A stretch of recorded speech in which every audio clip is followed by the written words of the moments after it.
You're listening to Flying Casual, a Star Wars podcast. Here's your host, Michael Canterbury. Casual fam, welcome back to our Casual Council. Holly, 4 episodes in, and they just seem to get better and better and better. It's amazing. It really is. These guys are just naturals. They're naturals. We are missing a couple of our council members today. Brent, we learned, during the trivia trials that Brent has been spotted on Exegol. So him and his family are now picking up and moving from Exegol to some other Sith homeworld, Holly. Not really sure where that's going to be. He's probably not going to tell us, I assume, because that's how the Sith roll. That's how they rule as well. So he unfortunately isn't going to be able to join us. And David is actually out there working. But he did send me a couple thoughts about some things that he wanted to talk about. We're sure as shit going to get his thoughts here on the show soon. So, but we got Nate and Jory back with us here, and we have our newest Patreon, Holly, someone we've known for many years. A good friend of ours. One of the smartest guys I know, one of the best looking guys I know. And you may know him from I believe it was episode 4 trivia trials.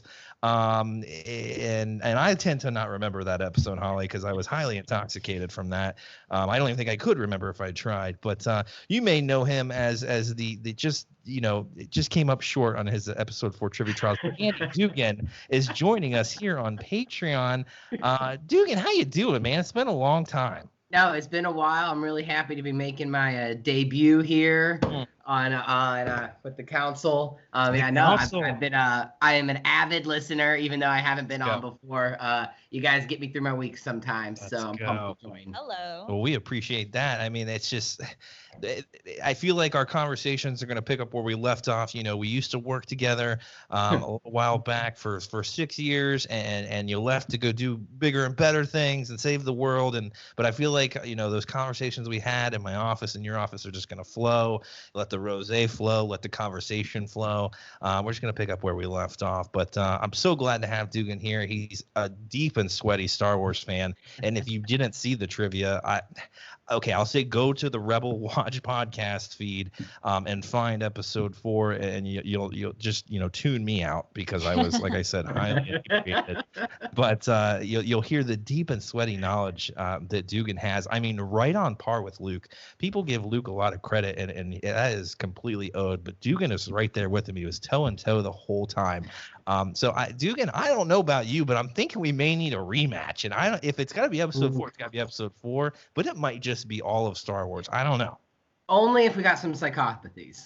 Oh, there it is. Well, I will not be participating in that. I will stick to my whatever it is I'm drinking now. But the psychopathy, those were dark days, Holly.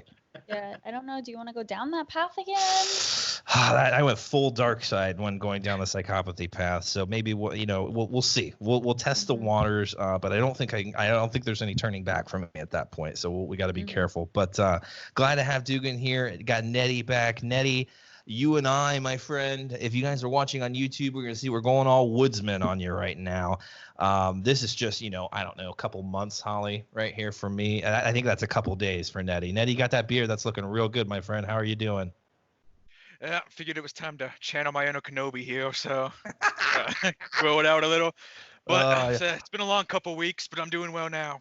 Good. It's hard to be in a bad mood when you're going to talk some Star Wars. That's right. It's uplifting, and there's so much good stuff to talk about, and I can't wait to break it down with you guys. And then we have, our in-house Michigan fan, local Jory. Jory, how you doing, my brother? Good. I had to take off the sweatshirt. You guys didn't catch it on film, but I was given a lot of grief for having my sweatshirt on.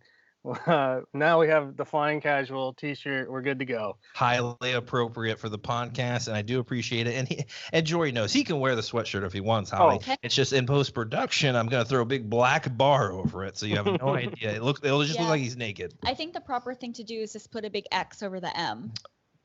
Yes, no, that's actually probably the best thing to do. The Ohio State way. I think that would. This is the way. We would probably lose all of our Michigan listeners other than Jory. That's okay. All three of Sorry, us. Michigan. All three of you Michigan Star Wars fans out there. But if you are a Michigan Star Wars fan, you're listening, please, stick around. We love having you as a listener. Holly, how are you doing? I never tend to ask you how you're doing because I think you're doing just fine. How you doing? I'm doing just fine. You're doing Thank just you. fine. How did I know? Lots of work today. Flooring guys, digging up bushes and trees, and just getting a lot of activity out there in the sun. I hope you guys are as well. But more importantly than doing household chores or whatever, Star Wars, Holly, is hot and heavy right now. Everyone's talking about it. They're talking about season 7 of the Clone Wars, and rightfully so. Mm-hmm. I mean, it's winning over people. I'll speak for Holly. Winning Holly over. In the beginning, Holly was a little slow. Yeah. Little slow for you, but how are you feeling about it now? Okay, well, I'll speak for myself. I'm going to continue to speak for you. Perfect. That's how it works. That's right. Yeah, no, I definitely know I've said a million times I had a very hard time getting into the Clone Wars. Yeah. I still am having a hard time getting into the earlier seasons of the Clone Wars. Yeah. Okay. I think that part of that was because I was just very focused on Rebels, which I still haven't finished, but very close. Yeah. But this episode, it definitely started to pull me in this final arc. Mm-hmm. I think part of it is because I'm realizing how much I really love Darth Maul as a character, and there's so much Maul in this last arc. Yeah. And I don't know what it is. I'm just so intrigued by him. Share with the fellas what you told me yesterday. You made a very big statement. What did I say? You said Maul is becoming one of your favorite Star Wars characters. Isn't that crazy? That is crazy. Dugan, I want to hear from you because, we've talked about it before, but you're caught up on Clone Wars. I mean, you watched it this morning. I mean, you're getting up and just right into it and starting your day. What'd you think, man? I'm sorry. Friday nights are a little bit RuPaul Drag Race for me, so I had that. So wake up, watch Clone Wars. No, it was great. I've always really liked it. Even I understand where Holly's coming from. Maybe a little slow to come out with, but just hearing about the Clone Wars, and never knowing what it was, and all this different stuff, and I just really I feel like they've done a better job developing some of the characters through that show. Yeah. Honestly, especially Anakin and Padme, especially I like Padme, and I feel bad because the movies I sometimes feel don't really do her justice. Yeah. And so I feel like the Clone Wars are good for that. Today's episode or yesterday's episode was awesome. Absolutely. I mean, I just am so excited for. I feel like it's shown us so much, but there's still so much missing, and I just don't know how much more they can. Because it's only one more episode, right, or two more? Two more. Two more. Okay. Uh-huh. Yep. Yeah, you're right. It's. I'm actually surprised how much we're dragging this whole thing out. I mean, I'm fine with it, absolutely. But Nettie, I mean, were your socks blown off? What did you think about Friday's episode? I really enjoyed it, definitely. And I say these last two episodes have definitely really pulled me back in. I didn't mind, the rest of season 7 here, but it was nothing, too gripping. But these last two here have been really good. So I'm definitely thinking they're going to end off with a bang here. Absolutely. We felt the same way. The Martez sister stuff, it was cool. I understood it. I get what you're spitting at me, but it's almost like we know what's coming, and that's kind of unfortunate. We knew what we were wanting to expect, and okay, let's get. And I feel like maybe some of us were saying, let's just get through this so we can get to that point. But you still got to appreciate those moments, and same for me. It's just this is some of the best Star Wars. And the way they're tying it in, I mean, that I've ever seen. Jory, you're into season 7. We're coming up on Order 66. I mean, how you feeling about what you're seeing? I think it's great. I've heard some pretty bold statements of this is some of the best stuff that Star Wars is doing, in the recent times, and I would agree. It's very, very good storytelling. The cool thing about I don't know if it's cool or not, but for me, I kind of thought it was a cool situation. I hadn't really watched any of season 7, so I kind of just got what you guys had been talking about and kind of followed along a little bit. And I started watching it 2 days ago, and I'm all caught up now. So when I watched that Martez sisters arc, I watched it in succession in a full hour. Yeah. So it wasn't as bad but I can definitely see how you guys would be like, Judas Priest, we're still on this, little, Martez sisters arc of like, gosh, this is 3 weeks long now. Can we get anything else? And, when you go back and watch it, kind of how I did it, because it's so short, it kind of flows right through it. But I definitely understand of like, holy smokes, like let's, keep rolling through this. So, I don't have to, get to the more in the meat and potatoes of what this whole story is going to be. Yeah, I mean, they're in prison, they're out of prison, they're in prison, they're out of prison. It was cool, but yeah, I kind of think I don't know, like Andy said earlier when he was like, there's such good like character development. I kind of feel like watching them, maybe I will go back and I'll watch them one after another, because I feel like those moments were very important for Ahsoka's development, and I feel like sometimes that gets lost when you have to wait a whole week for the next part of that. You're absolutely right. So I had, David sent me some thoughts.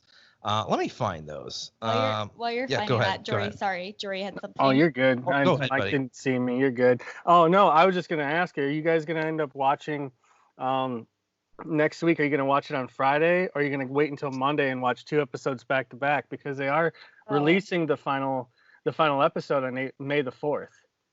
Oh snap! I didn't even think about that. It's on Monday, which is really genius of them. So like we don't have to wait a full week, but like you have May the 4th coming up, and so that's going to be the final of Rebels, or not Rebels, but Clone Wars, and it's going to debut, which I'm sure we're going to talk about later, the Mandalorian behind the scenes.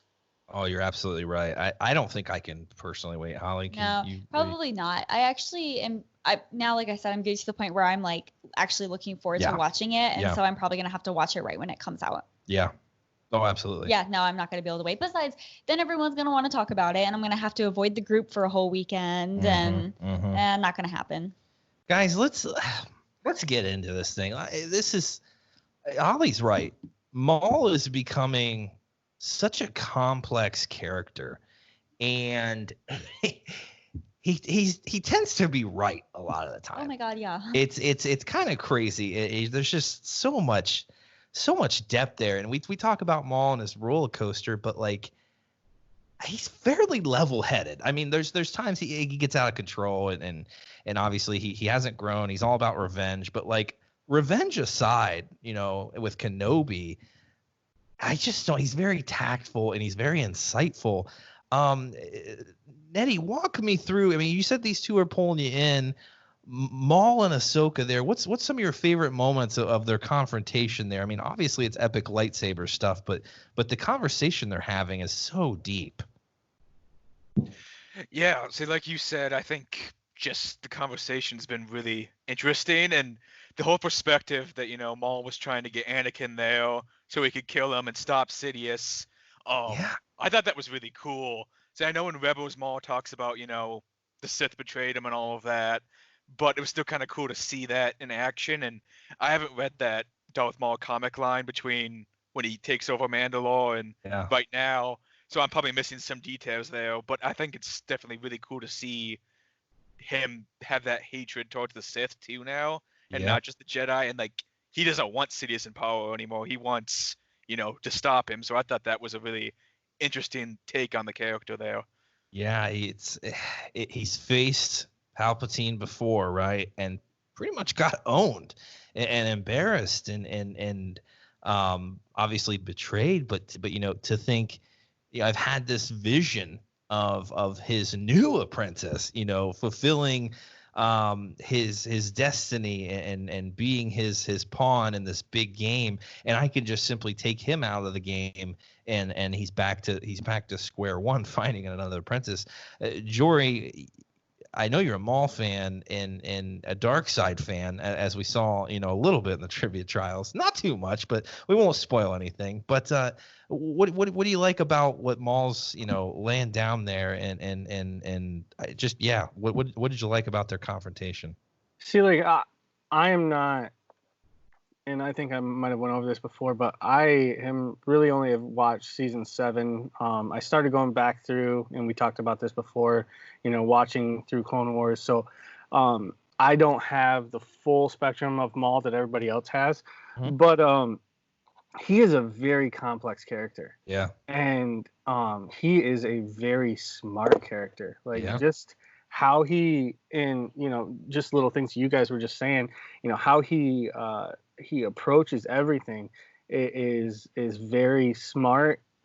He, even just by him extending his hand to Ahsoka and asking her to join him. Yeah. Which we were talking a little bit earlier is kind of symbolizes back in the Last Jedi a little bit too, but like it shows you that he is not a typical Sith, I guess you'd say.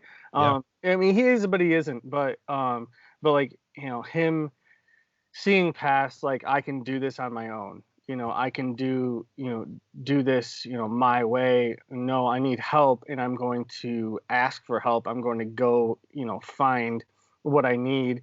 And, if things would have worked out, possibly he would have had Anakin. But I don't see that actually happening. I think Anakin would have just destroyed him, and, and it would have been over for him. But that's a whole other speculation path that we could go down. Well, and that's what Ahsoka says too, right? She's fighting him, and she's like, "It's better for you that Anakin didn't show up, because this would have been over by now." And that's true. Yeah. Well, yeah, because it took Palpatine a lot to convince Anakin, and if Anakin was with Maul, he wouldn't have just switched over because we need to go destroy Darth Sidious. It was the only reason that I think Anakin turned is because of the fact that Sidious could show him a way to save Padme, a way to save the ones you love. And that was I truly think that that's the only reason that he would have switched over, and Maul had nothing to offer him at that point. An unsuspecting ally shows up on potential ally shows up on Mandalore. An outstretched hand to Ahsoka. Maul says, "Join me. Like, we can destroy Sidious together." And let's be honest, she says okay, but you need to tell me one thing. And to me, that's you know what? Maybe he's right. Maybe this would be unsuspecting, and maybe we could actually. Maybe I could do what I've been pulled to this moment. Maybe that's the path for me to really bring down darkness. I don't know, but she took it. Dugan, were you surprised by anything in that confrontation? What did you think about it? Well, no, honestly, it got me second guessing myself for some of the things that had already happened through the Clone Wars. Yeah. So like Anakin and Maul never encountered each other then. Never. That's what I had to like go back to think again. I'm like, wait, did they? Because then it didn't. No. Because, I mean, Obi-Wan definitely encountered Maul and his brother, but he had someone else with him at the time. And how could it not have been Anakin? Was it? I got to go back and now watch it. See, and so like that's what that's what had me second guessing. Maybe it was Ahsoka or something. Not. I can't remember, but you're right, because he acts as if he's never heard of the Skywalker. He's just seen him in visions, and he tortures, right, the clone to learn about Ahsoka and who she serves and who she was an apprentice of Anakin. And so I think I don't think they've ever met, but I mean, Obi-Wan definitely has, and his brother. I just can't remember who was with them. That's really embarrassing now that I can't think of who that was, but you're right. These moments, there's also just so much Clone Wars to take in. And then like Holly's watching Rebels right now. And like, I'm always going back and watching other stuff. It's like, who knows who? But I mean, what did you like most about, I mean, there's epic lightsabers. Some of the best, I don't know. Ahsoka has a really unique like lightsaber style. So that was really cool seeing what they were doing there. Two lightsabers against Maul. We haven't really seen that before. But what did you like most about that moment with the two of them? I should have rewatched it myself because I don't remember half of the conversation. Yeah, I know. Well, and honestly, even more than that conversation, what really stuck out to me in the episode was when, obviously, it was sometime during episode 3, and then Obi-Wan is there talking to Ahsoka, and then when he makes the comment about the council not always being right, and it's just like, well, dude, why didn't you tell Anakin this? Like, why are you telling No, Ahsoka? you're so right. You're so right. It's just like these, and I mean, obviously, you're taking two stories and trying to blend them together now. I mean, at no point were anyone at Lucasfilm thinking, hey, we're going to piecemeal some other stories in here with, Obi-Wan really trying to be that moral compass for Anakin. Say, no, we're sticking, to the council, and you need to shore up. And I get you're going through stuff, but like, we have a job to do, Anakin. But we've really seen moments of humility with Obi-Wan in Clone Wars and Satine and that love interest, and it's crazy how he's taking he has the council, right? He's on the council. He has all that responsibility. His Padawan, his apprentice, is kind of a hot-headed show off. And now you got the Mandalore you're thinking about, Ahsoka and Maul, and it's just like there's so much there going on, and that's a lot on Obi-Wan, and for him to say outright the council isn't always right, and maybe he felt like he could confide more in Ahsoka and try to earn her trust in that moment, right? Because she's been burned by the council. That's a good point. Yeah. Right. And if he says, you got to trust the council, like, no, like he's seen what it's done to her and how she's handled that, and she's also seen what's done to his apprentice, and maybe he's able to kind of show a little more vulnerable side with her and try to earn her trust. Because what does he ask her to do? To talk to, maybe you need to talk to Anakin about this. It's like, Jesus criminy. I mean, it ain't gonna happen, but I don't even know what they would say, and how Anakin, I would love to see an interaction, right? Because Anakin's going through some crap right now, like timeline wise. So it's, even though he seemed really chipper when they last chatted, I was a little surprised. I kind of was hoping we would see a little darker Anakin. And so maybe that's what I'll ask you, Dugan, because that was something we had talked about in an episode. But like, how is that Anakin, transition from Clone Wars to Episode 3 for you? Is it believable? Is it a stretch? For me, I get it. It feels like a little bit of a stretch in his characterization. I would go on that side as well. It does seem a little hard when he is kind of very happy-go-lucky, chipper, giving her half the division, and then going to save Palpatine. I always have felt that even in the movie, it seemed almost, it was just like a little too easy, almost. Yep. But then with the whole Padme saving her life, and that's where it was. And so really maybe that's what it was. You're absolutely right. I mean, Padme had it wasn't so much a lust for power, it was a lust to save the one he loved, that he saw was going to pass. And those, premonitions are a thing to be, careful of. But what's always surprised me, and this is a shout out to the dark side, is how clear the future seems to those on the dark side. Obviously, Palpatine, he's foreseen a lot. Maybe not his own destruction, but he foresaw a lot of things and put a lot of things in motion. And Maul, I was so surprised by Maul, just his insight into the future, even being clouded by revenge. He knows what's happening. He says the dark side's never been stronger. I was blown away by his speech in that moment, and I don't know, Holly, what did you think of that moment? Well, I think that there was a moment where he was trying to get Ahsoka on his side, and he kept telling her, after this, the Jedi aren't going to matter. After this, the Council isn't going to matter. Yeah. And he knew, like, he just intuitively knew that something like Order 66 was about to happen. Yeah.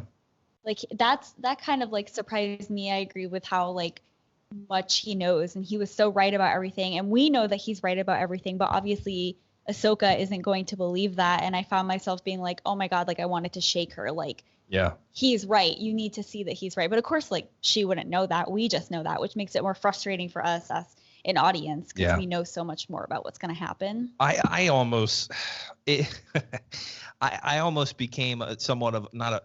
You know how when Ben puts his hand out for Rey and says, "Take my hand," the Reylo fans were screaming, "Take it, take it, take it." I almost had that moment watching Clone Wars. Yeah. I kind of wanted to see the light and the dark team up and go fight Palpatine. Was I alone? Just to be clear, Michael did not want Ahsoka and Darth Maul to get together. So no romantic relationship. That I don't know. I wouldn't want that at all. But was anyone else intrigued by that? Like, what could have been? Jory? No, I definitely was intrigued by it, and when she said yes, it actually kind of blew my mind for a second because I was just expecting her to say no. Yeah. But it, in playing the devil's advocate on, why that doesn't surprise me with Ahsoka was because she was so willing to team up with Death Watch. And I don't know that whole arc. I've only known what I've read briefly. So you guys probably makes a little more sense to you. But, she was willing to team up with an enemy or someone she thought was an enemy, for the greater good at the time. And so, her doing that, with Maul, I was like, it kind of makes sense, and it's honestly, it's kind of something that we kind of hope for sometimes, just do it, see what happens, see if this makes the story any better too, which we know going forward, obviously, that Palpatine, rules the galaxy for, however many years, and this all kind of goes by the wayside, but what could have been if she would have taken the hand.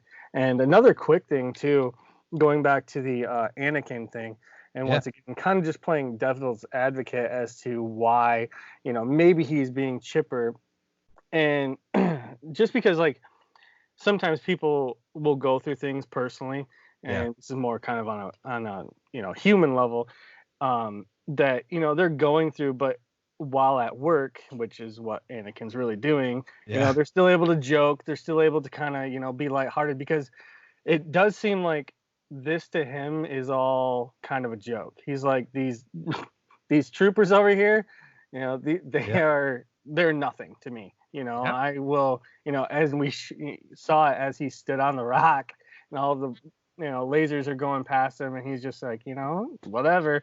We're going to take him down, and it's cool. It's good to go.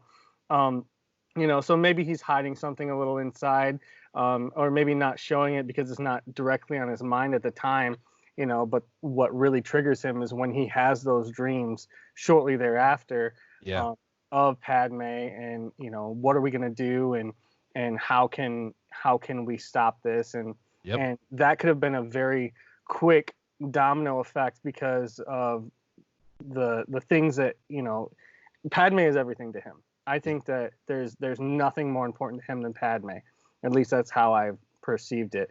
And so that one domino goes and everything just falls really quick. You're absolutely right. I mean, episode 3 he's gone through some stuff. He was a slave, and I mean, he lost his mother, but you're right. I mean, the dreams really trigger it, and that's when Palpatine really just starts sinking that dagger, and even more of just like, I've got you now. Like, let me tell you the story, the tragedy of Darth Plagueis. This is hook, line, and sinker right now, and those are the moments that he's just like, okay, there's an alternative out there, and I'll do whatever it takes. You're absolutely right, and let's not forget the beginning of episode 3. One of Anakin's first, maybe not his first line, but one of the first lines is, "This is where the fun begins." Am I right? I mean, so he's out there having fun, fighting in a war. So you're right. Maybe they do blend together, better than I'm giving them credit for. So that's a great point, Jory. And Dave had some. I'm calling up Dave now because we're friends. David had some points now. He texted me some stuff, but he said Maul telling Ahsoka about his vision of Anakin being the final piece that Sidious needs to win gave me chills. He wanted to kill Anakin as a final revenge on his master. Imagine if that could have happened in some alternate timeline. This episode was amazing. I can't wait for the last 2. And then he kind of gives some praise to the fight scene, which was epic. Now, what is the deciding factor for Ahsoka not to join him is she says, I need to know one thing. What do you want with Anakin Skywalker? And she's like, he's the one that's going to trigger this all.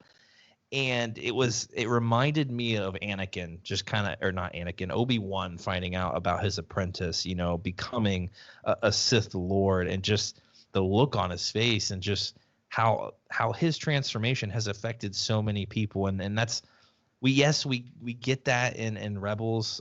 Spoiler for those people, who haven't seen it, I won't tell you how it kind of comes, but she realizes what he's become, but she doesn't believe Maul. And it's kind of interesting, because why would he say that? He doesn't know who this person, and he's clearly had a vision. She didn't give him the time of day to really kind of explain, right? Am I missing something, Holly? No, but I mean, Jory made a good point when he said, there are a lot of things that I feel like sometimes we get in the Star Wars and we forget that we like these characters because we can share those emotions with them. Yeah. And I think that, I mean, if you care so deeply for somebody and you truly believe that they're a good person, you're not going to believe somebody who just says, like, he's going to do these terrible things, or it almost like triggered her to attack him. It wasn't even like, what are you talking about? Well, she wanted to defend him, I guess. Physically, yeah. So, guys, I talked about it. The lightsaber duel was much more. I don't know. It was much longer than I thought it was gonna be. But how many of you guys were surprised that she actually caught Maul? Was anyone else shocked by that? You weren't, Holly? I wasn't. Why? I don't know. I just, like, that's what she went there to do, and she's very determined. And we know Ahsoka's a determined character. I don't know. I just don't think that it surprised me. But maybe it's just because so many crazy things have happened in Clone Wars. Yeah. I'm like, nothing surprises me anymore. That's fair. Well, I mean, but she lost her lightsabers, right? I'm like, he's going to get away, or clones are going to show up and shoot or whatever, and he's going to run off. That's how I thought it was going to end. Yeah, Jory. Yeah, I was definitely surprised. And once again, you guys maybe have seen more with Maul, but the biggest thing with Maul was his fighting ability. Yeah. Especially in episode 1, like that was like his, like, he wasn't super powerful as far as anything else in the Force. It was his ability to fight, and his style and how he did, and he was very aggressive with his style once you start getting into some of the other lore. And so the fact that Ahsoka was able to beat him, not only that she beat him, but she also ended up finishing him without a lightsaber in hand. Yeah. And not necessarily finishing him, but being able to capture him without a lightsaber in hand. That was actually pretty. It was very shocking, but it also wasn't shocking because we know that Ahsoka's not going to die. Yeah. So, you kind of start getting into that whole, I kind of know where this needs to go. So, but yeah, it was shocking to me that Maul was taken down by Ahsoka fairly easily. Yeah, it was shocking. It was shocking to me. I thought they were going to start shooting at him. He's going to hop in his ship and he's going to get out of there. But it's crazy because just that little end there with him getting caught is now just like, okay, like we know the clones are going to turn, but it's like, what's that going to be like? What the hell is going to happen there? That's just like something I never even thought would happen. And now it's just like, what's going to go down? Jory, do you have any thoughts? I mean, the troopers are going to turn on the Jedi, but like, what about the former Sith that they have captive? What are they going to do about him? Yeah, honestly, I have no clue about that. Like, I have no speculation anywhere in the rest of Clone Wars, to be completely honest. But it doesn't surprise me that Maul put himself into that situation to be beaten by Ahsoka, because we saw him, originally die to Obi-Wan because he was being so arrogant about it. And not that I don't think he was being arrogant this time with his situation. I think he was more or less trying to, okay, this is your last chance. Yeah. I have it, or, I have you beaten. Please join me now. Yeah. And he was giving her that one more chance, thinking that, it's all over now. and then just kind of underestimating, what was going on again. So, it surprises me, but it doesn't surprise me in the same, once you start looking back at his history. But what an opportune, and I kind of mentioned this, and like an unsuspecting ally, the former apprentice of the one who's turning. I could, you could really affect Anakin. Like you could have an effect, and we could win. I need a powerful, ally against Palpatine alone. But like now, the chosen one, he doesn't know that. But Nettie, were you surprised by how that ended? And do you have any thoughts? Like, where is Maul going now after this? Yeah, I was a little surprised he didn't, kind of escape a little bit, and then, they find him again in the last 2 episodes. I know you get a little bit of this in like the Ahsoka novel too at the beginning. Yeah. And it's been a while since I've read that, so maybe I'm just forgetting stuff. But I'm kind of interested to see, if they retcon a little bit of that, or if they kind of bring some of all of that in. Yeah. So I'm definitely interested to see where that goes. But yeah, I definitely was expecting him to get away for at least the end of this episode. But I thought that capture scene was great. So, and I'll admit I was a little bit surprised that Ahsoka took the effort to catch him and not just let him fall, if I'm being honest. So you're absolutely right. I mean, were Obi-Wan's like final words just in her mind, like best to capture him. He doesn't die easy, but I mean that looked like a pretty clear fall to his death, but maybe I'm wrong. Listen, if there's one thing we know about Star Wars, it's that people don't actually fall to their death. Wow, yeah, Maul has 9 lives. He's part feline. Palpatine didn't die, and Kylo Ren didn't die. Palpatine didn't die?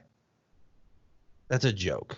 That's a joke, Holly. She's like, wait, what? I know, I was like, what are wait. you talking about? But I don't know. Yeah. I just feel like he could have fallen, but she wouldn't have known either way then. Or was there information, there's something that she thought he would be useful for, or let the Mandalorians handle him, however they see fit. I don't know, but Dugan, what did you think about the ending? I mean, well, no, it's funny that you just referenced the Ahsoka book. That's actually, I'm in between our book club. I'm reading that one right now, and so I just started chapter 11 though, and so I was actually even thinking it a little bit more of how is Ahsoka gonna get from that point to like where she starts at the beginning of this book? Yep. I'm very curious how Order 66 actually impacts her, because she's not a Jedi. Like, will the troopers turn on her? Will they not turn on her? Is she okay? Because like from the book that like her and Rex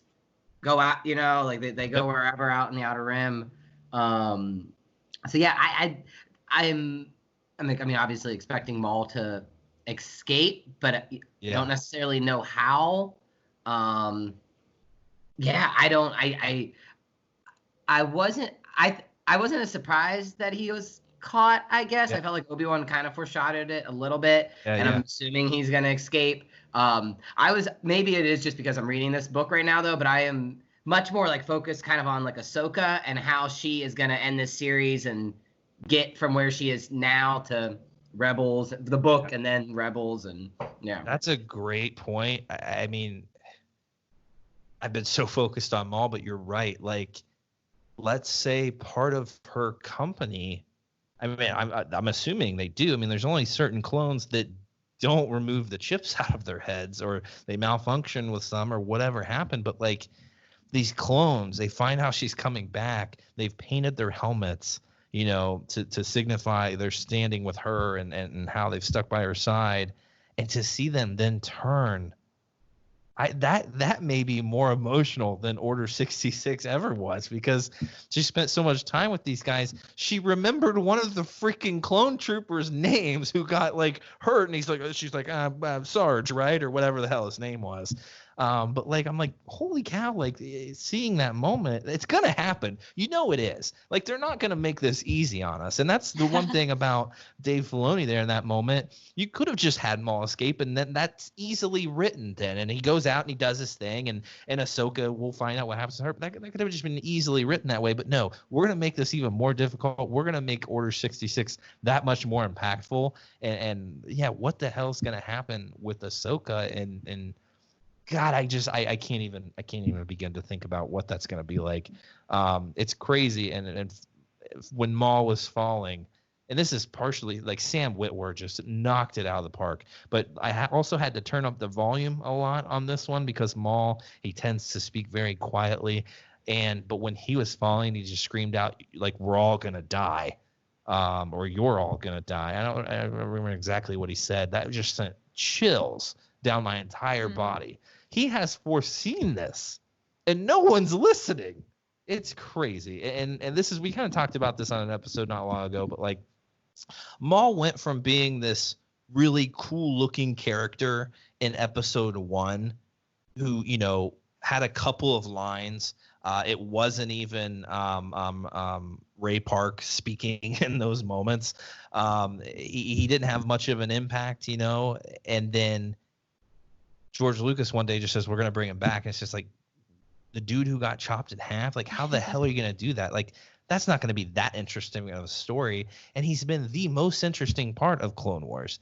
And that's saying something because, but Obi-Wan's, story hasn't been written yet. So I think that could be some of the most emotional Star Wars we're ever going to see.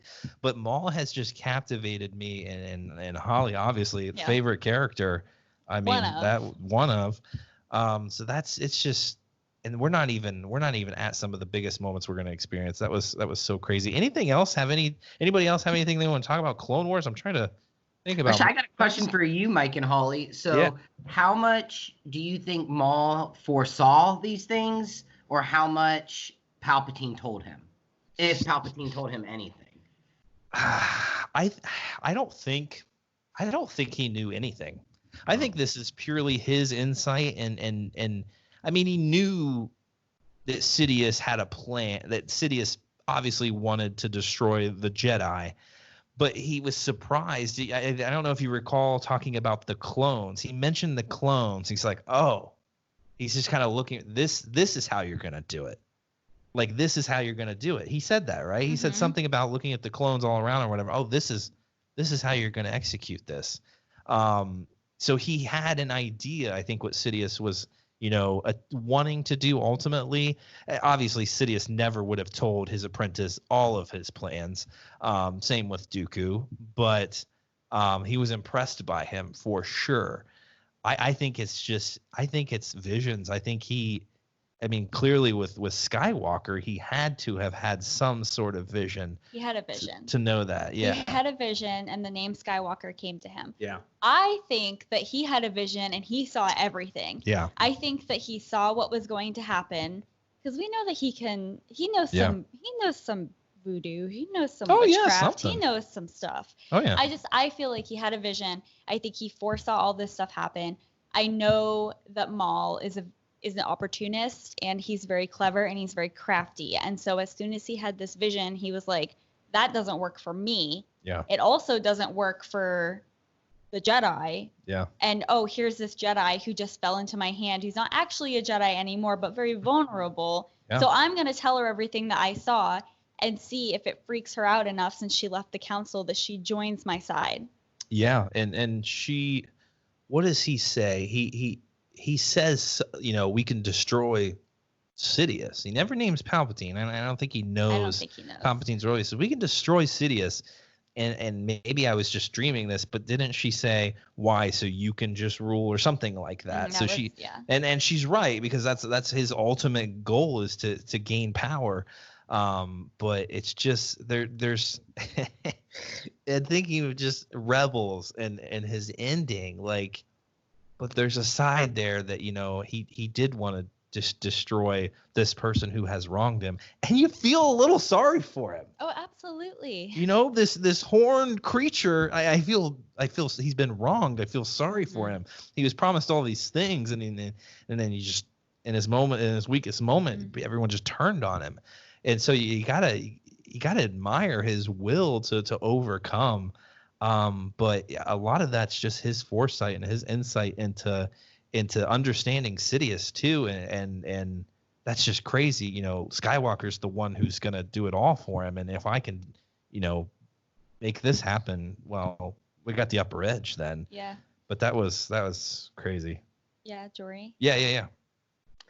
So this kind of goes back to the Ahsoka thing, and this is purely just speculation. Not really sure how they're going to approach this, but I wonder if when they implanted those chips and they do Order 66, if they're going to turn on Ahsoka, or if that is just a Jedi. You're supposed to turn on the Jedi because technically right now she's not a Jedi. She's a Force user, but she's not a part of the Jedi Order. So I wonder if that's kind of how they're gonna, skate around Ahsoka not being attacked. I'm sure other people have already thought about this, but it would almost be like this is an easy way around this, but I guess we could still also see that heartbreaking, which would be, I think, a little more impactful if they do turn on her, and then somehow she's able to convince Rex to not. I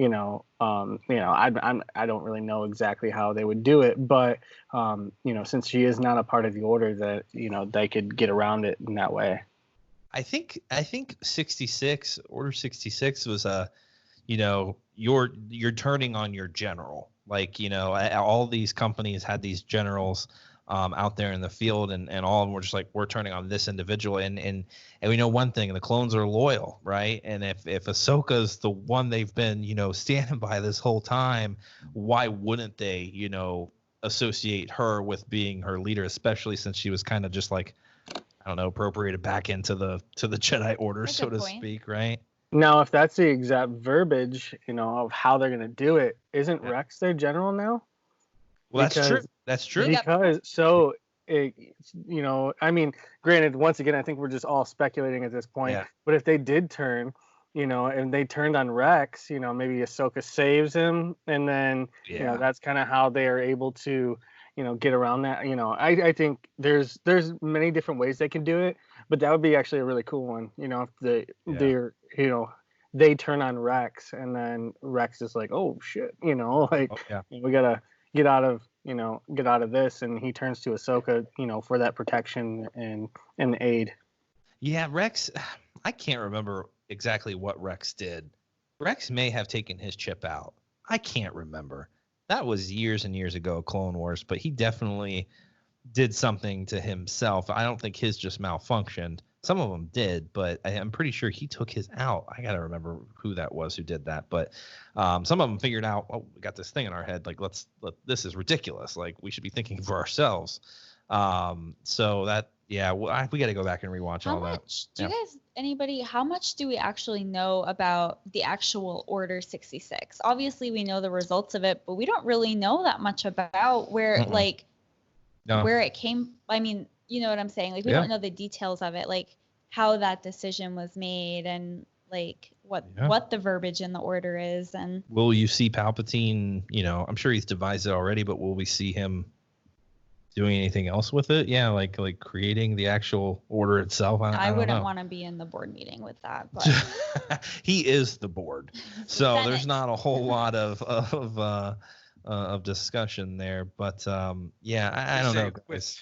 With that too, in season 6 of the Clone Wars, I think there's like a 4-episode arc that touches on it a little bit, and I think it's Fives takes his out. Yes. And like nobody believes him. Like he figures it all out. You're right. Nobody believes him. He basically goes crazy, and then I think he like gets shot. He's on Camino, right? Like they're on Camino for a little bit. Yeah. Right. That's right. Yeah. You're right. Fives. Yeah. Yeah, I just watched that out like a month ago, so that's the only reason I remember this. No, good call. I remember someone was on Camino, and no one really believed, and they're like, dude, chill out, like it's cool. He's like, no, you don't understand. We all got him, and yeah, you're right. Good call. I think you might have brought that up, Nettie, maybe in one of the councils that we did before, or sometime we did before, because I do remember that, and I haven't watched that arc, so I do remember somebody saying that. So maybe it was you, Nettie, but that's a pretty cool little arc. Gosh, yeah. Now, guys, we're getting all this good Ahsoka content, and I gotta ask, as excited as I was to hear that, there's a possibility we could be getting a live-action Ahsoka show, or she would show up somewhere, I'm kind of toning that down a little bit now. Why? I don't know. There's such a I don't know. I have such a connection to Ahsoka and her animated form and the story they're telling right now. I just kind of want that to be it. Is that terrible? I don't know. I mean, that's the character for you. It is. I don't know. And it's not, it's not that actress that people are speculating is going to be portraying her character. It's just, I don't know. I'm really loving what I'm getting right now. And I think if anything, if we're going to see her in live action, I would just want it to be a couple episodes in The Mandalorian or a brief show. I don't know if I need a whole Ahsoka series. You know what I'm saying? Is anyone else feeling me there, or does everyone want Ahsoka? Mike, it's funny you say that. I love Ahsoka. Yeah. I would like it if she was in like a few episodes of like the Obi-Wan show or something, not to ruin it. No, because she is I'm very curious, obviously, what she would look like, kind of just like what in real life and for live action. But yeah, I think it would almost be better just to keep her the way she is, and but give it to us still, have a little sprinkle, Yep. But yeah, I don't know, that's what I think. No, I couldn't agree more.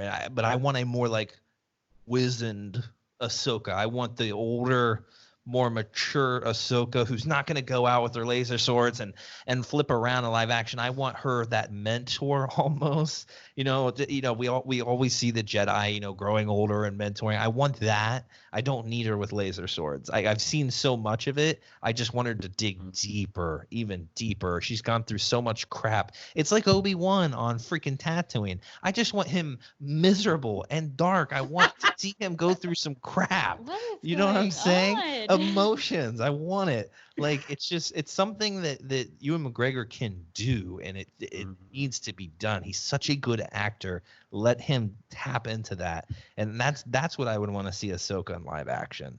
Ezra comes back from the unknown regions, and she's, I don't know. I don't know. That would be cool, but I really don't need her flailing around. So what you actually want is like a Rebels, where are they now? Yeah, I mean, the last episode was kind of that, but you haven't got there yet. But the post, where are they now? Where are they now? Where are they later? Yeah, where have they been, and what are they doing now? Rebels, we have found them. Yeah. Wait, that's like an Imperial slogan. Yes, that's like propaganda that you would see all around Lothal or something. Nettie, what do you want to see out of Ahsoka in the future? So just this conversation itself has made me think that if we get like in The Mandalorian or something, or like a show after The Mandalorian, I really want to see her talking with the ghost of Anakin. Because one of my favorite moments in all of Star Wars, let alone like the TV or the shows, is that season 2 finale of Rebels where she and Vader face off. Yeah. So I kind of want to see them come full circle again and have a conversation with Anakin. I think that'd be really cool. So, if they do that in The Mandalorian, I don't want it, to overshadow the main character. Yeah. So maybe just like, an episode or 2 arc. But I mean, I'm fine with her if she shows up in one of those. So, like, bring Hayden Christensen back. Like, I'd be down for that. Yeah. Holly's upset because she didn't get his autograph years ago. Holly, that was a long time ago. I hold a grudge. I'm not gonna let it go. You do. I know you do. Not gonna let it go. But you're right, man. Like, that would be wicked. They haven't been able to have that moment, but it's so tragic though, and it's almost beautiful. She's had so many chances to know, like, this is the path your master's going down, and she didn't believe it even when she felt, in Rebels, Anakin, there's no way, like, that couldn't be. It's so tragic that she never gets that moment. But you're right, I would love to see it full circle. What would that conversation be? Like, hey, sorry, I was out of my head for a while. I didn't mean to almost kill you back there at the Sith temple, but crap got out of hand. My bad. That's what happens when I drink psychopathy. And then you disappeared, and now here we are. Yeah, and I'm all Force ghost. Anything you would want them to have? Do you want that moment? Do you want them talking about? I mean, what would Obi or Anakin talking about Ezra? Like, what do you think that conversation would be? Or just like, hey, really sorry about that. Like, anything in particular? I don't know if I have any particulars, and I don't think I'm clever enough to write anything that would be as emotional as what I would want.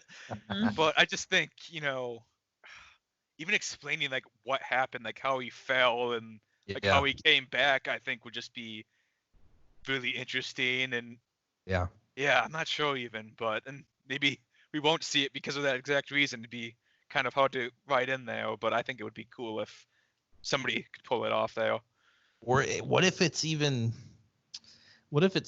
oh god, I don't even know how to explain that. Give it your best shot. What if it's about, Rey?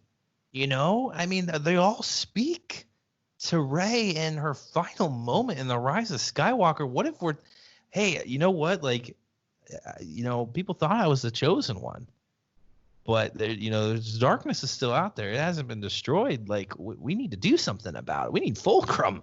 And I don't know. I don't know what it could be, but I'd like there to be some cause that, Anakin has to almost, I don't know, like guide her through things. Because let's be honest, her training wasn't probably necessarily complete.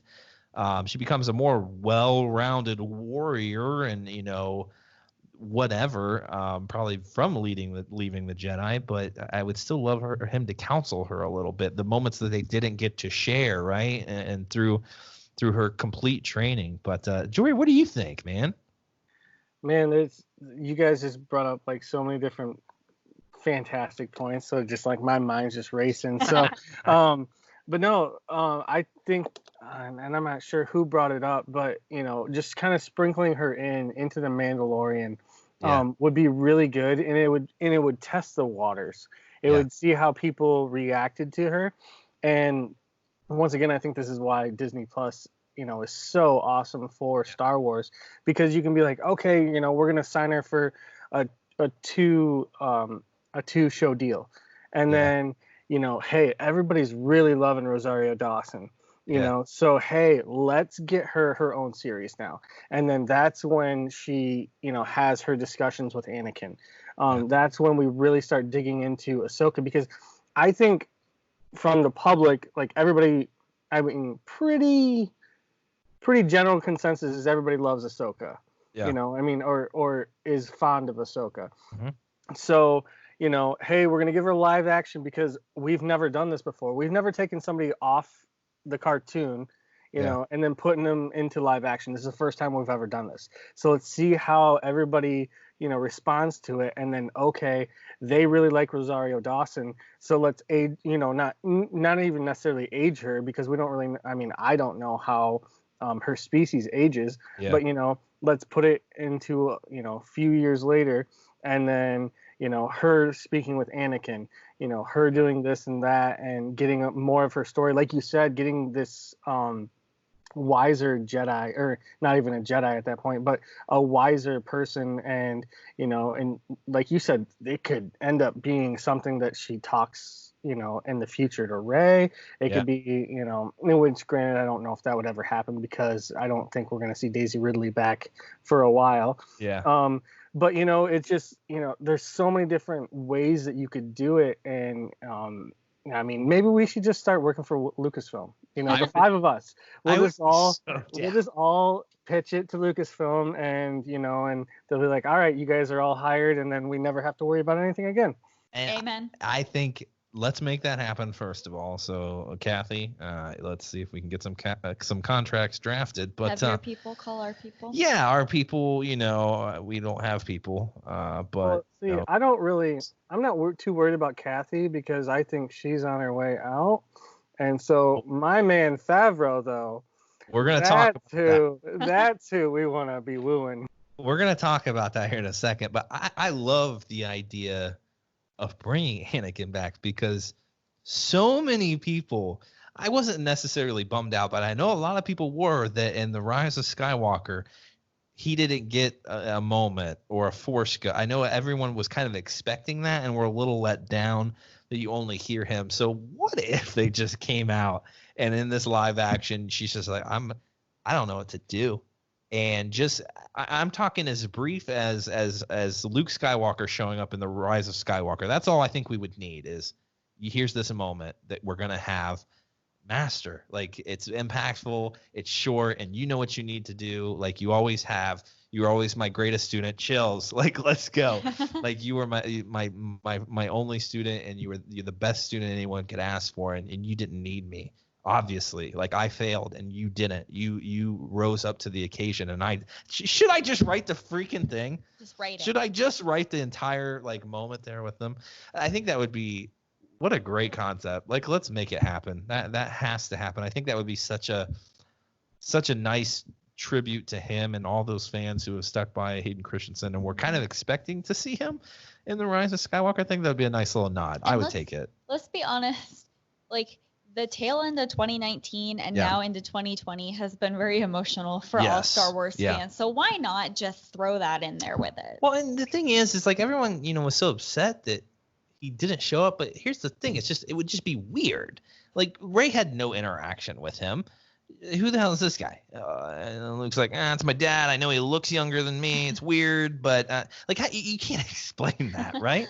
So it's like, I don't know. I get why they didn't, and I like what they did, but this would make much more sense. And Ahsoka, has moments where she questions herself and she questions what she's learned. But like, to Anakin, for him to just say, you knew what to do all along. Obviously, that's why you're here. There's no one better suited for this moment, whatever that moment's for. I think, let's freaking make it happen.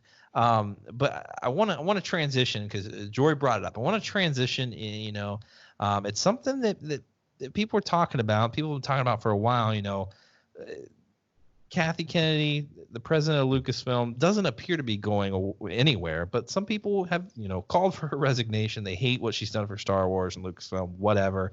But how do you feel about that, Jory? Like, you want Favreau in there? You want Filoni in there? What would you like to see? I think it might have sounded like I'm a Kathy Kennedy hater, and I'm not. Hater. No, but it might have sounded like that. But no, I'm not at all. I actually am on board with what she's done with Star Wars, and I thought that, and I think that it's a whole group, together. I don't want to give her too much credit or not enough credit, but that's a group effort for sure. But what she's done with Star Wars since, I have enjoyed. Mm-hmm. And maybe it's because we kind of grew up with the prequels, so it kind of, it kind of goes with the prequels a little bit more. And maybe, we're a little less jaded, to just the originals or things like that. But I've enjoyed what she's done. I am so excited though. Yeah. If they were to go with Jon Favreau, because I'm also a Marvel fan. I'm a big Marvel fan, and Favreau is phenomenal. And I think we've all seen that with what he's done with The Mandalorian. He also directed both of the first two Iron Mans. He is a fantastic actor himself in Rudy, even though it's about a stupid football state, Notre Dame. But, but it's just, he's just a genuine guy. He is a true Star Wars fan, not saying Kathy isn't. Yeah. But I think that it would just be in such good hands. And the way things look to me is kind of like maybe they're kind of grooming him, because he is on the producer side of things. He's on the director side of things. He also acts. He is a very relatable person to the fans, plus also, that industry itself. And he's done it all. And so, and it also kind of seemed like too, and this is me just watching other videos and, seeing other people's perspectives, like, he's asking Dave Filoni at Comic-Cons and like, how do you relate to these people? How do you, because he's been a fan his whole life, but being on the stage and being in that spotlight, asking more experienced people and seeing, their perspectives, and, you can just tell he's such a down-to-earth person. And, and I'm just super excited if they were to go that direction. That'd be awesome for Star Wars. Oh, it's evident that he is an insane Star Wars fan. I mean, being at the Celebration, being at the Mandalorian panel, and just hearing him and Dave Filoni talk as if they were just old friends, writing, their dream story together. That came through. That was not a front. That was not anything they put on it. It just came through as genuine, and it comes through in their writing. I will say this: this has been, a lot of people are wanting exactly what Jory said, and while I think they would do a fine job of it, I would be concerned that we would be losing their storytelling. And because when you are a president of a big property like that, I mean, I'm sure Kathy's pulled in a lot of different directions, and I feel that could also maybe be a detriment to Filoni, or even if Filoni took it over, I think you would lose some of that, not the passion for the Star Wars, but the ability to just say, you know what, I'm here to write Star Wars, and that's what I do best, and that's what I'm going to continue to do. And I think you put them in a bigger role, not just, hey, you're directing or writing the story for this one show, but you're going to work with story group, and story group's there to really make sure things are cohesive and they make sense, but they're not necessarily writing the story. So you can bring writers in, but to go through those two and say, does this make sense? Does it feel like Star Wars? Because they clearly have their finger on what Star Wars is. And so if you can take a great story or a script from someone and make that something, I feel like they're way better suited in that role. And I don't know how much of an effect Kathy, it's like I'm friends with her, old Kath, and it's ridiculous. But I don't know how much involvement she has. It seems like it's quite a bit. She sat with Mark Hamill and Daisy Ridley when they were doing their first run through their scripts for The Last Jedi. So maybe she has, more of a say in stuff. I don't know if that's even necessarily something that those guys want to do, because you're talking about the entire direction of Star Wars, and you're the one who's going to be responsible for it. I don't know if that's something they want, or they just want to say, I just want to make the best stories I can about this silly thing that I love. I don't know. It's something I struggle with. I just don't know how much those people have a say in it, but I'm sure they do a great job. I just like their nerdy storytelling more. Yeah, and definitely, and I 100% agree with you. And the only devil's advocate that I'm playing right here is because he knows, and granted, they're not screenwriters, but he does have all of these fantastic writers, that are working on this big project, this Luminous project that he, maybe he's there, in his decision making, if they were to offer him, he's like, I have just all these fantastic people that I can go to. I still have Dave Filoni, and we don't know how long Dave Filoni's, not that I think he's going to keel over, but, we don't really know if Dave Filoni's going to want to be a part of it, his entire life.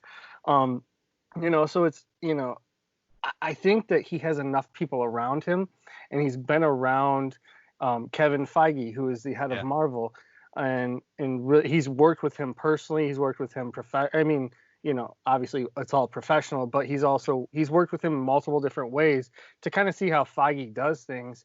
And I almost guarantee if he were to take over Star Wars the way that, Feige is the head of Marvel, he would just be like, this is how we're going to do it, and kind of just direct everything kind of in the same way that Marvel's doing. And, and I think that would be huge for Disney. I agree. And I couldn't agree with you more. Take the writers that we saw in that Project Luminous trailer, take all of them, have Filoni and Favreau lead them, and say, you are all going to create a 6 movie series. You're just gonna do that. Here's 3 writers for the first one. Here's 3 for the second one, and you're all going to kind of work together, and you're gonna write a story, and it's gonna go through Filoni and Favreau, and I think that would be amazing. Because they, like you said, they have great storytellers there that are really writing great stories. There's never, it seems, have been given the opportunity to actually write a script for a film or a television show, at least to my knowledge. But I would be down. I hope those guys aren't, whatever they're doing, I hope they're around Star Wars for a long time, because they're doing something special. Filoni's been doing it a long time, but he's really honing in, it seems, and tying in things that just, and Sam Witwer's another guy.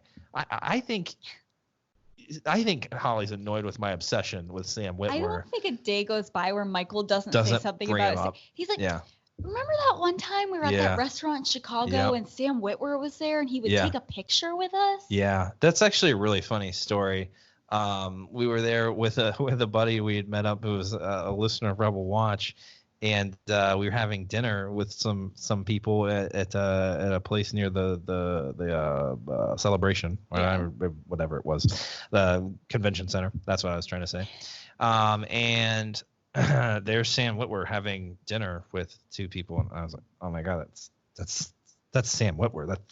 He fangirled out. I didn't want to point him out too much because I'd be like, oh my god, like, hey, what's up? Like, what's your name? Sam. Hi, I'm into Star Wars. But like, have you heard of Star Wars? Maybe. I'm kind of a fan. And then you'd had me go get drinks for you guys or whatever. But can you get my new friend Sam a drink? A bevy, please. Seriously. But the thing is, I love that Skype mutes everyone when we're talking because you can't hear them laughing. These guys are dying laughing, right? So we're walking out, and I'm not going to interrupt Sam Witwer having dinner with a couple of friends. I'm just not going to do it.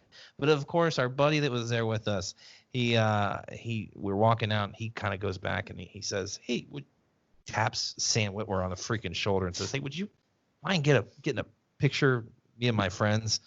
And Sam goes, oh, yeah, totally, yeah. And he gets out of his chair and he says, oh no, I mean, could you take the picture? And oh my god, he kind of looked at him, and I was yelling, I was like, Sam, he is messing with you. We're huge fans. And it was really embarrassing. And I ran out the door. I was like, you can't remember me this way, Sam, when we meet next. Oh my god. And then yesterday when we watched the latest episode of Clone Wars, and when Darth Maul's falling and he says, what? You're all gonna die. Michael goes, can you believe that, Sam? Can you believe that, Sam Witwer? He sounds so good. Can you believe it? I actually flexed in the mirror the other day. I was like, do these biceps look like Sam Witwer's? No, not at all. But is he a dashing, handsome guy? Of course he is. Does he have a really sexy voice? Of course he does. Is he a huge, like, Dungeons and Dragons and freaking Star Wars nerd? Yes, of course he is. But he's also a great storyteller. Just go listen to one of his matches where he's a dungeon master. He thinks of the most insane stories. He's just a great storyteller. He's obviously a great actor. I think you got to give that guy an opportunity to write some story. Yeah, I think that would be fantastic. What would he write? I would say something about Maul, but there's been so much Maul stuff. I don't think that there's been so much Maul stuff. Sam Witwer could write a little mini series for Darth Maul. We would all watch that, right?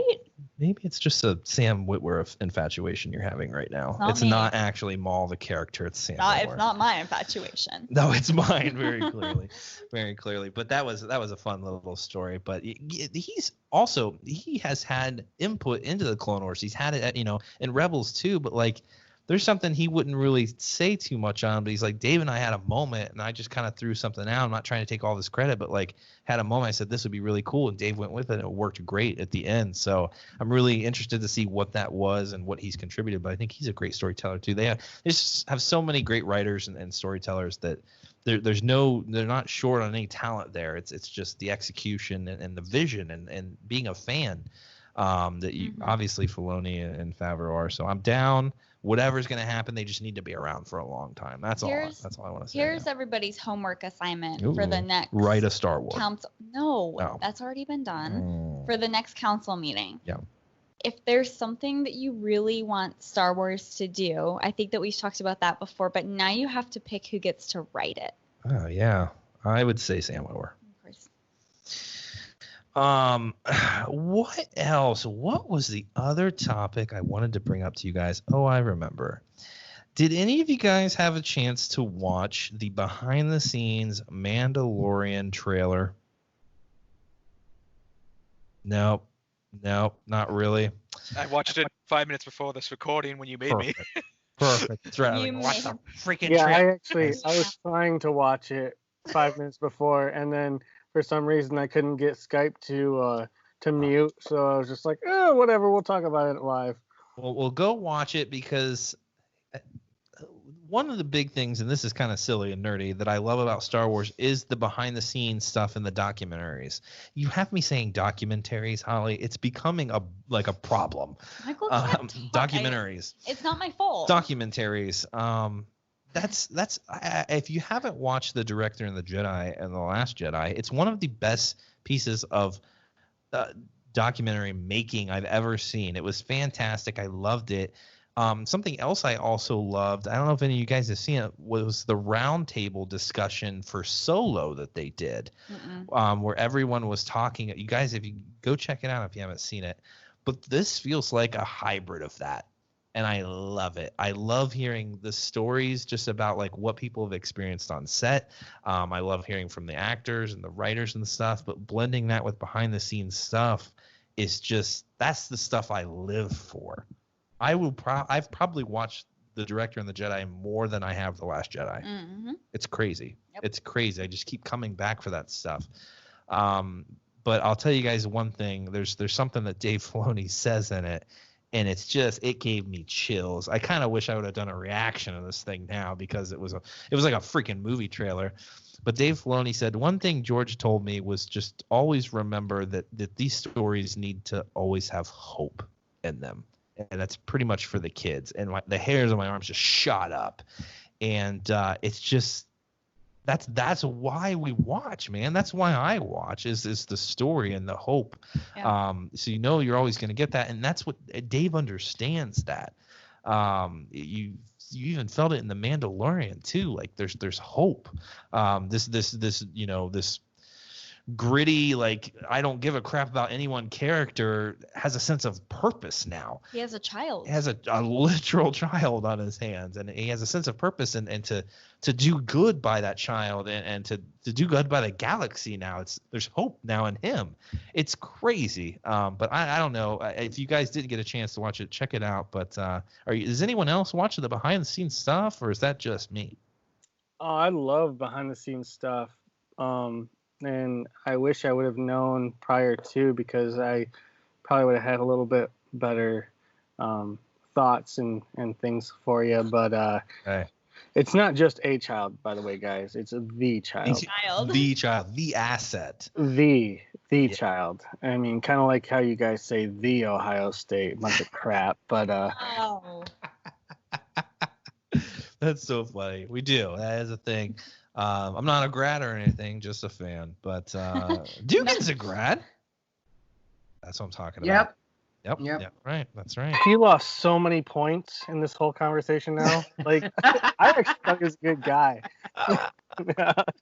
Oh, maybe we might have to have a trivia contest. I feel it. Ohio State hate. Oh man, I can just see Jory's gonna be the Wolverine villain. That's probably what your name is in Trials. Wolverine. There it is, right there. There it is. Leave a little water bottle.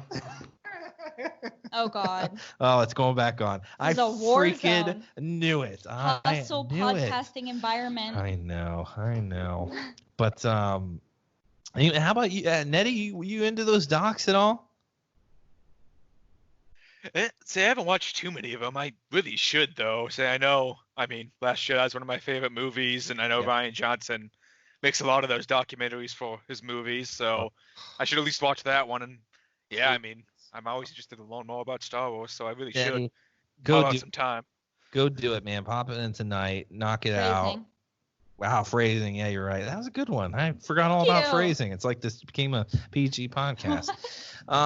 No, it's so freaking good. It's so good, and it's honest too, and that's what I love about it. They get into the stuff with Mark Hamill disagree, like they do. It's just great. That's the freaking crap I love. But it shows how much people are passionate about this thing, and that was another thing Dave Filoni said in that trailer. It's just like, it's crazy how hungry people are for new Star Wars stories. Like, it's just, we talk about this crap every week. We're not just talking about the old. It's not like we're talking about episode 4 through 6 every day. It's like we're still hungry for new content, and that, to him, that's surprising, which blows my mind. Whatever it takes, Filoni, keep freaking writing awesome stuff. Give us more. But what's crazy, guys? Think about that. I don't know if the Baby Yoda fad has calmed down a little bit, but since Clone Wars hit, that crap has stopped. it has stopped. But I don't even know how to speculate about the Mandalorian right now. I don't even know when to expect it. But so anything? What else is on your guys' minds? Anything else? Star Wars or anything else? But not Michigan. More Sam Witwer conversation, or I don't know, maybe. It's just you. Michael's man crush. Well, yeah, that's never gonna stop. What else you guys got? Nettie, anything else?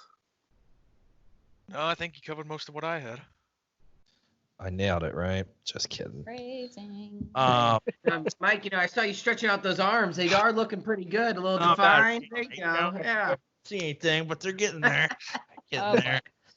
I haven't been working out or anything. I think it's just all the work I'm doing around the new house. But ripping those trees out. The trees out, just like, yeah, dude, you're gonna have to come over here, man. When this isolation ends, come over, get in here live, and we're gonna set up another trivia contest. Because I want to plug that too, because I am minutes away from finishing the editing on this, and I had such a fun time with Brent and Jory in the new age of trivia trials. It was such a good time, and Holly is just the funniest freaking commentator I've ever seen in my life. It's so good. It's what was the movie? What's our inspiration, Holly? The singing competition. Oh, Pitch Perfect. Pitch Perfect. It felt like Pitch Perfect. It was so good. It was so good. So I'm almost done with that. That's going to be up soon for everyone to check out. And we've got to get the next one scheduled. I mean, I feel like Nettie's ready. That would be a good time. Nettie? I'm down for it. He's down for it. Okay. As long as you don't make me go up against Force Toast Pod, I won't do that. No, those ladies. It's going to be a long time before anyone's playing them. And they're doing big stuff now, so they probably wouldn't even bat an eye at us. But we got to think of an exhibition match here. I think Dave is willing. I know Dugan's down. Dugan's gonna have to be a tough match, so we'll have to set up something soon. And maybe we'll do solo a Star Wars story. I don't know. I'm liking doing these anthologies. It's kind of fun to break things up a little bit. So that might be the next match. But Holly, do you have anything? Any other new Star Wars book club? Book club still haven't set a date for. I will do that this coming week. I'll let you guys know when we're gonna do the Skype chat again for the book club. Yeah. So that's coming. I don't really have any big news. I think the second I finish Rebels, then I'll have big news. Yeah. I don't know, or just a lot of emotional support. Thank you. Yeah. But Preach. Other than that, I think that it was really the Clone Wars stuff. I really dug into that. I thought that was a really awesome conversation. Absolutely. The last time we talked with Luke on the last episode, Holly ran in, got the iPad, and read all 4 issues of the Son of Dathomir line. Blew through them. Yeah, in minutes. You killed it. I actually highly recommend those. Nettie, you should read those. Absolutely. I think that you kind of get a lot of insight into some of the confrontations that Maul has, especially with Dooku and Grievous. There's a lot going on there. And I don't know, I'm into everything that's happening on Dathomir and all the witches. And all the brothers. So that was really fun to see, because I think my only experience with them has been from what I've played on Fallen Order, which I've really enjoyed. But it was kind of fun seeing that outside of it that tied in a little bit more with the movies and what we know. So I'm so happy that Luke and Holly have really gained an appreciation for the comic books, because comic books don't get a ton of love. A lot of people don't want to spend time with them, or they just can't get into it. But you're starting to see a lot of people in the Star Wars realm, podcasters, critics, whatever, they're starting to pay attention. They're starting to pay attention to Dr. Aphra. This new line that's out is great. The new Vader line out is great right now. People are talking about this stuff. Clone Wars has reignited Son of Dathomir, that little small Dark Horse run. So it's cool that people are paying attention more, and it's getting its due. And I'm really, I don't know. I was skeptical that Luke and Holly would get into this, and they really embraced it. Luke so much, he went out and got the Marvel Unlimited app too, and it's just blowing through comic books. So we gotta get more comic book discussion. I think it's definitely worth it. And I get it's tough to get your hands on those sometimes. But speaking of Fallen Order, Dugan, are you playing Fallen Order at all? Are you on the PS4? Not only yes, I am playing Fallen Order. But actually, my boyfriend Jason is playing it right now. Oh my god! I'm a biscuit. Yeah. So appropriate. Full disclosure, I didn't play until before quarantine. Quarantine made me play, but yeah. Quarantine made me do it. Yeah. It's so amazing. There's so much Star Wars going on in that household right now. I love it. I'm kind of envious because we have Luke and Holly. I said Luke and Holly. We have Mike and Holly over here. We had Dugan over there with his boyfriend, and my wife's like, nah, that Star Wars thing. Like, not really into it. And you just need to be grateful she's letting you participate all these times because that's if she's cool with that, that's good. We won't ask him anymore. So that's why I tell Luke, like, I ain't gonna push him anymore. If you can, cool. If not, that ain't gonna be a problem for anyone. So just thank them all for us, and Dugan do the same because we appreciate everyone's significant others and being patient with us and letting us nerd out for a little bit. But yeah, Jory, do you have something else to say? Yeah, just one last little plug for the Trivia Trials. It was just a blast and a half, man. It was so much fun. As much crap as Brent and I talked prior to and afterwards and all that. Like, it's just so much fun. It's entertainment, and I think, like you guys already said, like, you guys will kind of see how much fun we were actually having with it. As stressful as it was doing it, it's so much fun to do and to kind of watch back and all that. And lastly, I want to plug, because now knowing that Dugan is down in Columbus, like, now we definitely have to have this celebration in Columbus. I know. Like, it is gonna be a good time. I'm agree. telling you. And we need to get people to travel. I know that David's not too far. Brent, we might all have to pitch in and get him, a plane ticket or something. Nettie's not far at all. We can have a grand time down there in Columbus and have a big old family podcast down there in Columbus here soon. God, we have to make that happen. That would be so much fun. It would be the biggest and best podcast ever, and there'd have to be some lightsaber battles. Just probably some meditation. I don't know. Just a bunch of good stuff. We need to make that happen. And I might bring psychopathy, and we might see dark side. Now it's gonna be a dark time, a dark celebration. Mike would be celebrating, that's for sure. A dark celebration. Guys, I have been off the IPAs for a while. I don't know if I can go back. Right, Holly? I mean, that can't happen. The IPAs would welcome me back with open arms. I know they would. That's the problem. That's like Sidious saying, yes, come to me, child. Like, that's exactly what that is. But the beer is the child. Yes. Wait. Or you're the child. You are the child. I'm the child. The beer is the master. In that situation, Michael, you can't control the beer. The beer controls you when you're talking about psychopathy. That is so true. Yes. Do it. So do it. Drink me. The beer is calling to you. Always, yeah. You must answer. I cut myself off after that. I was embarrassed, which is why you'll never find it on YouTube. We were talking about that earlier. You'll never find Dukins on YouTube because I was like, that's not going to be visible to anybody. But I think the podcast is still out there, so you can find that. But anything else, guys? Any final thoughts? It's been a pleasure as always. I'm so happy to get to talk to all these guys every month. I mean, we talk more. It's not like we just hit each other up once a month, but it's so nice to actually formally just sit down and nerd out with these guys for a little bit.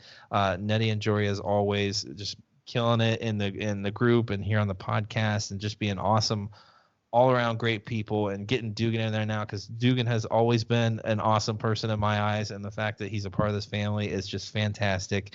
And it's just, Holly, it doesn't get any better than just nerding out on a Saturday night. It really doesn't. With friends. This is the best kind of Saturday night that I can possibly imagine. That's right. Sans psychopathy in this household. So, guys, if you're interested in joining the council, you can check out our Patreon page and see how you can do that. Find any tier that you'd like, or no tiers at all, whatever you want to do. Just keep listening. If you can, if you enjoy what you're hearing, go on iTunes. Not enough people out there, Holly, going out and giving 5-star ratings. So we'll take those. Go check us out on iTunes. Give us a good rating. Tell us what you like. Yeah. What we're doing right. We need, feedback helps a lot. Tell us what you're enjoying, what we're doing. And if you can, give it a 5-star rating. That works too. Go check out the Facebook page. All these guys are in there. There's such sweaty stuff. They're always considerate too. If you haven't caught up on Clone Wars, there will be spoilers in that group, but everyone is considerate and then lets you know what's coming. But phrasing, Holly. Wow. Phrasing. Not everyone's that considerate. Wow. But the group is phrasing.